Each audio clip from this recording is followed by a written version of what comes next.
নমস্কাৰ, এই মুহূৰ্তত এটা গুৰুত্বপূৰ্ণ খবৰ আপোনালোকৰ বাবে লৈ আহিছো। জেপি সিঙৰ এটা নিৰ্দেশ হুংকাৰ আৰু তাৰ পিছতে এতিয়া হাজাৰ হাজাৰ শ্ৰমিকে কয়লা খনি এৰিবলৈ বাধ্য হৈছে। লিডু আৰু মাৰ্ঘেৰিটাত হাহাকাৰ লাগিছে। হাজাৰ হাজাৰ কৰ্মীয়ে যি অবৈধ কয়লা খনি আছে সেই কয়লা খনিত কৰ্মৰত যিসকল শ্ৰমিক আছে, কৰ্মচাৰী আছে, সেই কৰ্মচাৰীসকলে এতিয়া লিডু মাৰ্ঘেৰিটা এৰিবলৈ বাধ্য হৈছে।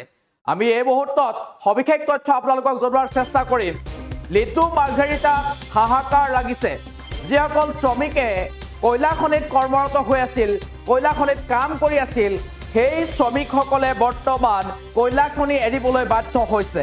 কাৰণ জেপি সিঙে এটা হুংকাৰ প্ৰদান কৰিছে আৰু সেই হুংকাৰ প্ৰদানৰ পিছতে এতিয়া কয়লা খনি এৰিবলৈ বাধ্য হৈছে শ্ৰমিকসকল আৰু স্বগৃহলৈ উভতিবলৈ ষ্টেচনত এতিয়া শাৰী পাতিছে শ্ৰমিকসকলে। আৰক্ষী সঞ্চালক প্ৰধানগৰাকীয়ে এসপ্তাহৰ ভিতৰত অবৈধ যি ৰেড হল মাইনিং বন্ধ হ'ব বুলি ঘোষণা কৰিছিল আৰু তাৰ পিছতে এনেদৰে এতিয়া যিসকল শ্ৰমিক আছে সেই শ্ৰমিকসকলে ৰেলত উঠি ঘৰলৈ যাবৰ বাবে এতিয়া এনেদৰে শাৰী পতা দেখিবলৈ পোৱা গৈছে আৰু তাৰ পিছতে এতিয়া ৰেলৱে ষ্টেচনত ভিৰ দেখা গৈছে। অভাৱনীয় পৰিৱেশত শ শ শ্ৰমিকে শাৰী পতা দেখিবলৈ পোৱা গৈছে। কিয়নো আমি পুনৰবাৰ কৈছো যে আৰক্ষী সঞ্চালক প্ৰধান জেপি সিঙে এটা হুংকাৰ প্ৰদান কৰিছে। যিসমূহ অবৈধভাৱে যি কয়লা খনি আছে, ৰেড হল মাইনিং আছে, সেইসমূহ বন্ধ কৰাৰ বাবে হুংকাৰ প্ৰদান কৰিছে আৰু তাৰ পিছতে এই যি কয়লা খনিত কৰ্মৰত যিসকল শ্ৰমিক আছে সেই শ্ৰমিকসকলে নিজ নিজ গৃহলৈ স্বগৃহলৈ যাবলৈ এতিয়া ঢাপলি মেলিছে।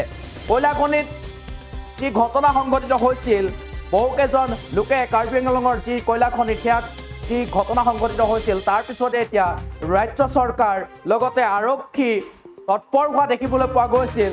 ইয়াৰ পিছতে আৰক্ষী সঞ্চালক প্ৰধানগৰাকীয়ে হুংকাৰ প্ৰদান কৰিছে যে যিসমূহ অবৈধভাৱে কয়লা খনি আছে, কয়লা খনিত কাম কৰি থকা শ্ৰমিকসকলক এতিয়া ঘৰলৈ যাবলৈ, যিসকলে ঘৰলৈ যাবলৈ ষ্টেচনত ভিৰ পতা দেখিবলৈ পোৱা গৈছে।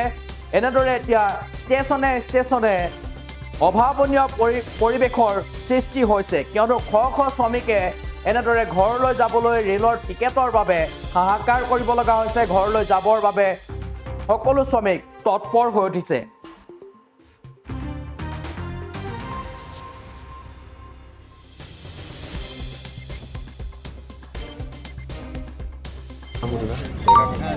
কাৰ কাম কৰি লাগে? কাৰ কাম কৰিব লাগিছিলে?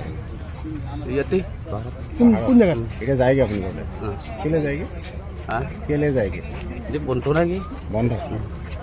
কোনে আনিছিলে আপোনাক ইয়ালৈ? নিজৰে আহিছে। নিজৰে আহিছে। আপোনাৰ ঘৰ ক'ত? ৰংজুলি। ৰংজুলি। এতিয়া ঘৰলৈ যায়গে? এইফালে চা, ঘৰ ক'ত তোমাৰ? ধুবুৰী চাপৰ। কি নাম? চাদ্দাম হুছেইন। ক'ত আহিছিলা? ইয়াতে আহিছিলোঁ কাম কৰিব। কি কাম? কয়লা কাম। কোনে আনিছিলে? আহিছিলে আৰু বেলেগ গাঁৱৰ মানুহবিলাক আহিছিল, খুজিছে তাত কাম আছে আৰু ইয়াত কৰিবৰ কাৰণে। তাতে আহি কিনি তাতো বন্ধ হৈ গ'ল, কয় বন্ধ আছে, আজি যাব লাগে। কোনে ক'লে এইটো? সেইটো মই ইয়াত মানুহবিলাক চবেই যাই আছে ঘৰত। কিমান মানুহ আছে আপোনালোকৰ ইয়াত? নাজানো কিমান আমরা আছে। কিমান হ'ব আন্দাজ? কিমান হ'ব? ক'ব নোৱাৰোঁ ইমান কি ক'ত পায়। মহবুদুল ইসলাম, ঘৰ ক'ত? গোৱালপাৰা ডিষ্ট্ৰিক্ট। ইয়াত কেলে আহিছিলে? এই কয়লাৰ কাম এটা আহিছিলোঁ। কিমান কাম কৰিলে ইয়াত? এই 3-4 দিন কেলে গৈছে আপুনি? এই বন্ধ হৈছে, সেই কাৰণে গৈ আছে। মালিকৰ নাম নাজানো। কোনে আনিছিলে আপোনাক ইয়ালৈ? আমাৰ গাঁৱৰ মানুহ। গাঁৱৰ মানুহ কি নাম? ইয়াত থাকে নেকি? নাই। চাংমা। আপোনাৰ ঘৰ ক'ত? ৰংজেই। ৰংজেই। ৰংজেই। ইয়াত কেলে আহিছিলে? ইয়াত কয়লা কৰিব আহিছোঁ। কয়লা কাম এতিয়া নকৰে? এতিয়া নকৰে, বন্ধ হৈছে। কোনে কৈছে বন্ধ হৈছে বুলি? বন্ধ হৈছে মোৰ মালিকে কৈছে আৰু। মালিকৰ কি নাম? মালিকৰ গুৰুং। গুৰুং? নেপালী গুৰুং। নেপালী গুৰুং। কি নাম? মানুহটোৰ নাম কি? মানুহৰ নাম গুৰুং বুলি মাতে আমি।